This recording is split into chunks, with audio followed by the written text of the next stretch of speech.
Haleluya, shalom teman-teman, damai sejahtera Tuhan memberkati dan menyertai kita semuanya. Luar biasa, benarlah yang dikatakan oleh Alkitab bahwa sesungguhnya Allah bertakhta di atas pujian umatnya. Luar biasa. Nah teman-teman, pada sesi ini saya mau bagikan satu video yang sangat sederhana tetapi punya makna yang luar biasa, karena di dalamnya ya ada pujian yang sangat-sangat menginspirasi tentang bagaimana anak-anak Tuhan yang melantunkan lagu yang indah untuk kemuliaan Tuhan Yesus. Dan karena itu mari kita simak sama-sama, dan saya berharap kiranya juga lagu ini bisa memberkati dan menginspirasi kita untuk tetap setia di dalam Tuhan Yesus. Luar biasa. Nah, seperti yang teman-teman perhatikan di layar, mari kita simak sama-sama.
Dari mana?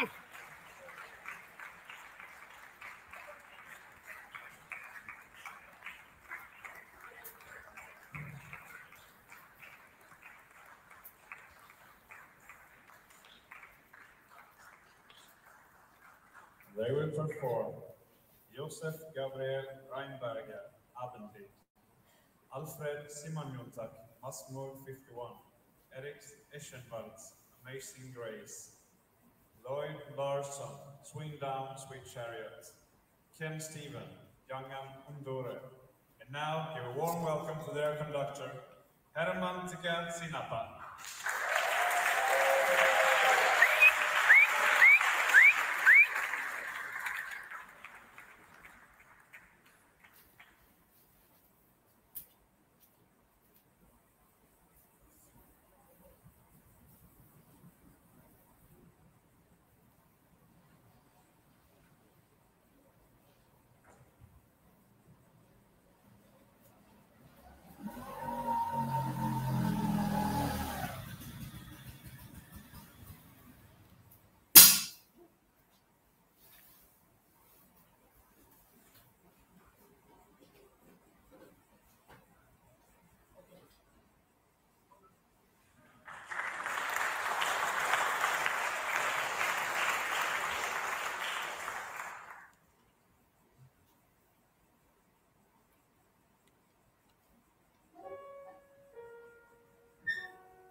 Haleluya. Nah teman-teman, memang cuplikan videonya seperti itu saja ya. Ini adalah persiapan mereka memasuki panggung, dan ini luar biasa sekali karena saya lihat di selanjutnya itu adalah komentar. Tetapi pada kesempatan ini ya mari kita lihat sama-sama mengenai luar biasanya ya satu cuplikan video sederhana yang kita lihat bersama-sama tadi. Dan ini mengingatkan kita kembali bahwa seperti yang diungkapkan oleh Alkitab, Allah bertakhta di atas pujian umatnya. Teman-teman sekalian, tadi di judulnya itu diberitakan bahwa juara satu ya, Papua juara satu coret dunia. Ini luar biasa sekali. Saya sendiri sangat kagum ketika tadi melihat sedikit cuplikan itu. Walaupun cuplikannya memang tidak berdurasi panjang, tetapi saya pikir ini luar biasa sekali teman-teman. Memang ya, kalau kita perhatikan lagu-lagu Kristiani, lagu-lagu rohani itu memang banyak sekali yang pada dasarnya dicipta oleh para pencipta lagunya berdasarkan pengalaman ataupun perjalanan spiritual yang luar biasa, sehingga tiap orang yang pada akhirnya mendengarkan lagu-lagu tersebut membuat kita tersentuh ataupun kemudian terbawa oleh suasana yang begitu luar biasa.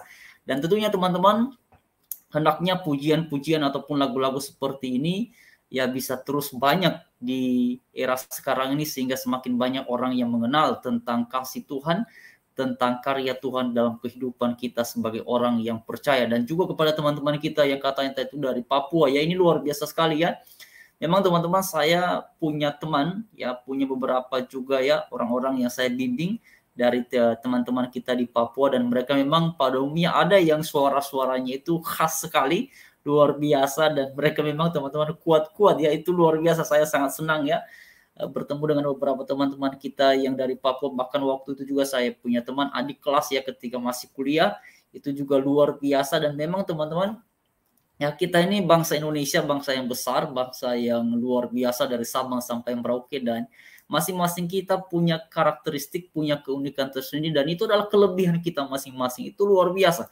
Jadi mengenai pujian yang sudah kita saksikan sama-sama tadi di awal itu luar biasa sekali. Saya tidak tahu apa yang teman-teman rasakan ketika mendengar cuplikannya itu, walaupun sangat sedikit sekali, karena memang teman-teman tidak ada lagi lanjutannya. Saya lihat tadi, saya coba cari-cari, ternyata hanya seperti itu. Tapi poin pentingnya kita dapati bahwa inilah salah satu lagu yang dilantunkan untuk kemuliaan Tuhan, dan memang pada akhirnya menyentuh banyak orang, ya menjangkau banyak orang tentang betapa dahsyat dan luar biasanya Tuhan. Karena itulah segala kemuliaan dan puji hormat bagi Tuhan Yesus saja. Jadi teman-teman, sekali lagi saya ingatkan bahwa pujian-pujian ataupun lagu-lagu rohani umat Kristiani ini sebenarnya ya pada dasarnya banyak juga yang ditulis karena pengalaman, karena kisah yang dialami bersama dengan Tuhan. Tapi terlepas dari semuanya itu, sesungguhnya bila lagu-lagu itu pada awalnya ataupun dibuat oleh mereka-mereka yang punya pengalaman spiritual, ya tentu saja ini hal yang luar biasa, dan pada dasarnya tentu ya melalui semuanya itu nama Tuhan yang dipermuliakan. Karena kata pemazmur, Allah bertakhta di atas pujian umatnya. Jadi teman-teman, ya ini luar biasa sekali. Saya berharap teman-teman juga terinspirasi. Bagi kalian yang punya bakat dalam hal menyanyi, dalam hal bermain musik, mari terus kembangkan supaya pada akhirnya bakat-bakat itu, talenta-talenta itu bisa berkembang dengan baik, dan kemudian dapat dipergunakan untuk menginspirasi banyak orang lain, yang tentu saja seperti yang Alkitab katakan, agar melalui perbuatan kita yang baik, Bapa di sorga yang dipermuliakan, bukan kembali kepada diri kita, tetapi tentunya kembali kepada Tuhan. Karena Alkitab katakan, siapa yang meninggikan diri akan direndahkan, siapa yang merendahkan diri di hadapan Tuhan akan ditinggikan oleh Tuhan. Kalau Tuhan yang meninggikan, tidak mungkin ada manusia yang bisa merendahkan. Kalau Tuhan yang membukakan pintu, tidak mungkin ada manusia yang bisa menutupnya. Karena kalau Tuhan di pihak kita, siapakah yang dapat menjadi lawan kita? Tentu saja tidak ada, karena Tuhan adalah pelindung yang luar biasa. Tuhan adalah gunung batu yang sangat dahsyat, dan janjinya tepat pada waktunya. Pemeliharaannya tepat pada waktunya, dan kasih setianya sampai selama-lamanya. Haleluya, luar biasa. Nah teman-teman, ya semoga kalian semua juga diberkati senantiasa oleh Tuhan Yesus. Dan dalam menjalani kehidupan ini, kita terus doakan bangsa kita, bangsa Indonesia, supaya menjadi bangsa yang diberkati senantiasa oleh Tuhan. Dan pada akhirnya juga semakin banyak orang yang bertumbuh dalam iman kepada Tuhan Yesus. Terutama ini saya sampaikan untuk insan-insan manusia yang hatinya rindu akan kebenaran dalam Tuhan Yesus, ya, dan juga untuk kawan-kawan Kristiani terutama dalam hal ini. Mari terus bertumbuh. Memang akhir-akhir ini kita menghadapi ya, apalagi tantangan-tantangan di era sekarang ini luar biasa sekali, dengan banyaknya informasi di media sosial, terutama untuk orang-orang yang sering sekali membicarakan mengenai iman kita, tetapi sebenarnya mereka tidak tahu apa-apa tentang iman kita. Dan mengenai hal ini sesungguhnya Alkitab sudah ingatkan kita bahwa jangan ada satu orang pun yang menawan kamu dengan filsafat-filsafatnya yang kosong, tapi semuanya itu berasal dan turun-temurun dari roh-roh dunia, bukan dari Tuhan Yesus. Jadi mari terus belajar dengan baik bersama-sama, supaya pada akhirnya kita didapati setia di dalam iman kepada Tuhan Yesus. Itulah yang paling penting dalam situasi yang seperti ini, kita tetap setia. Kita tetap setia di dalam Tuhan Yesus, itulah yang paling utama dan yang terutama. Terima kasih teman-teman, selamat beraktivitas. Tuhan memberkati, menyertai kita semua dalam menjalani